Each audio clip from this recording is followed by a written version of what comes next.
Hello, good morning. ಇವತ್ತು ಬೆಳಗ್ಗಿನ blog ಏನಪ್ಪ ಅಂದರೆ, ಬೆಳಗ್ಗೆ ಇವತ್ತು ಬ್ಲಡ್ ಚೆಕಪ್ ಇತ್ತು. ಸೊ ಹಾಗಾಗಿ ಬೆಳಗ್ಗೆನೇ ಹಾಸ್ಪಿಟಲ್ ಹೋಗಿದೆ ಆ್ಯಂಡ್ ರೊಟೀನ್ ಚೆಕಪ್ ಕೂಡ ಇತ್ತು ಇವತ್ತು. ಹಾಗಾಗಿ ಹಾಸ್ಪಿಟಲ್ ಹೋದರೆ ಅಂತೂ ಫುಲ್ ಡೇ ಅವತ್ತಿನ ದಿನ ವೇಸ್ಟ್ ಅಂತ ಹೇಳ್ಬೋದು.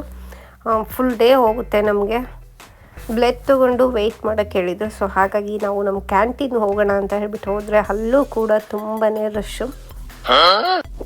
ಹಾಸನ್ ಕ್ಯಾಂಟೀನಲ್ಲಿ ಗ್ರೋಸರಿ ಏನೋ ಇತ್ತು, ಬಟ್ ನಾವು ಕ್ಯಾರಿ ಬ್ಯಾಗ್ನೇ ತಂದಿರಲಿಲ್ಲ ತೊಗೊಂಡು ಹೋಗೋದಕ್ಕೆ. ಹಾಗಾಗಿ ಎಷ್ಟು ಬೇಕು ಅಷ್ಟೇ ನಾವು ಶಾಪಿಂಗ್ ಮಾಡಿದ್ವಿ. ಆ್ಯಂಡ್ ಒಂದು ಏರ್ ಫ್ರೈಯರ್ ಬೇಕಿತ್ತು ಎಮರ್ಜೆನ್ಸಿ. ಸೊ ಅದನ್ನು ನೋಡೋಣ ಅಂತ ಬಂದರೆ ಏರ್ ಫ್ರೈಯರೇ ಇರಲಿಲ್ಲ. ಒಂದಿತ್ತು, ಅದು ಕೂಡ ಔಟ್ ಆಫ್ ಸೇಲ್. ಇನ್ನು ಹಾಸನಿಗೆ ಬಂದಮೇಲೆ ರೋಡ್ಗೂ ಒಂದೊಂದು ಗಣಪತಿನ ಇಟ್ಟು ಪೂಜೆ ಮಾಡ್ತಾಯಿದ್ರು.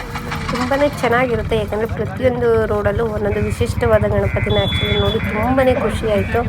ಇಲ್ಲಿ ಗಣಪತಿನ ಬಿಡ್ತಾಯಿದ್ರು ಕೈನಲ್ಲಿ, ತುಂಬಾ ದೊಡ್ಡ ಗಣಪತಿ. ಆ್ಯಂಡ್ ಅದಾದಮೇಲೆ ಸ್ವಲ್ಪ ಫ್ರೂಟ್ಸ್ ವೆಜಿಟೇಬಲ್ಸ್ ತೊಗೊಳ್ಳೋಣ ಅಂತ ಹೇಳ್ಬಿಟ್ಟು ಶಾಪಿಗೆ ಬಂದ್ವಿ. ಬಟ್ ಹಾಸನಲ್ಲಿ ಈ ರೀತಿ ತುಂಬಾ ಶಾಪ್ಗಳು ಇವಾಗ ಓಪನ್ ಆಗಿದೆ. ತುಂಬಾ ಖುಷಿ ಆಗುತ್ತೆ ಈ ರೀತಿ, ಯಾಕಂದರೆ ನಮ್ಗೆ ಯಾವ್ದು ಬೇಕೋ ಅದನ್ನು ಪಿಕ್ ಮಾಡ್ಕೊಂಡು ಬರ್ಬೋದು.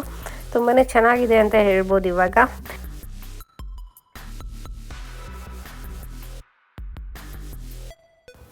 ಇನ್ನು ಬೆಳಗ್ಗೆನೇ ಗಣಪತಿ ಬಿಡೋದಕ್ಕೆ ಕೂಡ ನಮ್ಮ ಮನೆಯಲ್ಲಿ ತಯಾರಿ ನಡೀತಾ ಇತ್ತು. ಟ್ಯಾಕ್ಟ್ರಿ ಎಲ್ಲ ತೊಳೆದು ಪೂಜೆ ಮಾಡಿ ಆಮೇಲೆ ಗಣಪತಿ ಬಿಡೋದಕ್ಕೆ ಶುರುವಾಯಿತು. ತೋರಿಸ್ತೀನಿ ನಿಮಗೆ ಮುಂದೆ.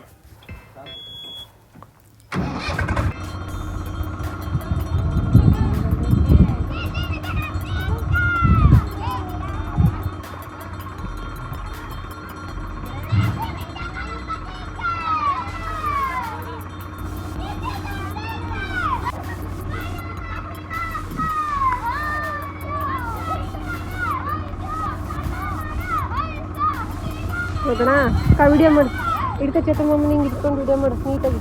ಹಿಂಗೆ ಹಿಡ್ಕೊ.